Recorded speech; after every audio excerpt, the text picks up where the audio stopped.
Hi, this is Mukunda Mark, and I'm in Integral Yoga. So I'm using my Mukunda name. That was the name I was given in 2009 when I did my teacher training in Virginia at the international headquarters for Integral Yoga. It's a place called Yogaville, and it's a huge, beautiful ashram in the beautiful land in Virginia. And so I was out there and got that experience, and then was given this name, and was given actually this book. That's when we were first given this book, The Golden Present Daily Inspirational Readings by Sri Swami Satchidananda. So I've had this book since then and would read it here and there. And then I started reading it before starting classes. And then on last year, decided I'm going to just do this reading every day, kind of push myself to stay committed to a practice like this and be comfortable sharing about the teachings in the moment. So this is for September 29th. September 29th, the topic is real courage. Only a very few are born with courage. Most people are weak. It takes a long time for them to build up courage. It takes real courage to understand the truth. Real courage means giving up I, me, mine. It's not courageous to gather things. What we normally call courage is getting gold medals, bronze medals, fighting, winning, gaining. A courageous person jumps from a plane with a parachute 3,000 feet up in the air. But the real courage is to give up everything and say, I own nothing. Very few are courageous enough to renounce everything in the name of God, in the name of service to humanity. You might call somebody courageous who comes and gives a nice punch to a person and all the person's teeth fall out.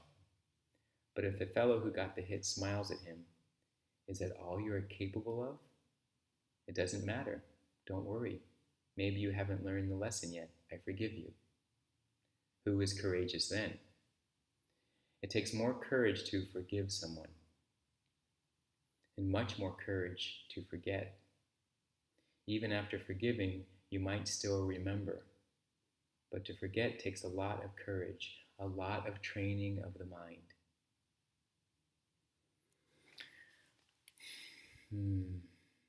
Well, it feels good to be here in the sun. I feel like a cat looking for the sunlight. And this reading is powerful to think about, who is the more courageous person? And I like this example. Is it the person who punched the person and knocked all their teeth out? Or is it the person who said, is it all you're capable of? It doesn't matter. Don't worry, maybe you haven't learned the lesson yet. I forgive you. In that moment, to be able to have that kind of response to someone who's aggressively coming at you or who has an aggressive feeling towards you, to not absorb that, to not take that on, but to actually see their pain and keep it over there. Let it stay with them. But we typically, because we're emotional beings and sensitive beings, we feel some of that impact. But can we do something that strengthens our ability to maintain that boundary? Yes, there are things we can do. We can strengthen the body, strengthen the mind. One of the lessons that I've learned through the Jewish tradition is a lesson of forgiveness. And as Yom Kippur, Day of Atonement, and this part of the high holidays of the Jewish tradition, we're meant to look at where can we ask for forgiveness. And it is a very courageous thing to do, to be able to basically see your part in something and not to always be blaming the outside world for things, but to reach this place of real humility, this real place of humanity, that we're all connected. We all have an effect on one another. And when we're trying to take sides and when there's winners and losers, it's only satisfying the ego, and it's maintaining this way of the world functioning that kind of is endless in how it will always go back and forth. There will never be a time when the winners just take over and they're all, winners, or when all the losers are going to just be all losers. It constantly moves back and forth. And it's only until we see that there's a third option that's outside of these two.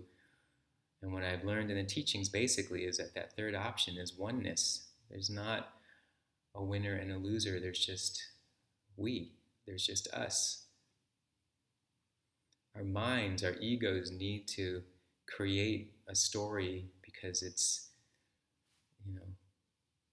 just has this function that's trying to make sense of the material world as best as it can. But when we can guide the mind towards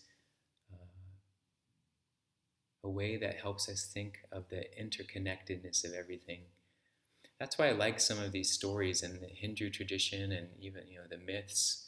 They seem a little outlandish, but they allow the creative mind to look at our situations with a little more spaciousness. They allow us to see that there's a broader way to think about things. Even sometimes I think like our modern day versions of myths and stories like that are some of the like soap operas of life that are so dramatic, but in a way they teach us. And some of it has the archetypal energies in them. So we can utilize those to really tap into that humanity, that maybe we didn't experience all those things, but we can relate to it somewhere in our own life. And when we can relate, we connect. We see the oneness. When we separate, when we think, no, they're different, we're better, they're this, that's endless. Okay, thanks for tuning into this golden present. See you tomorrow.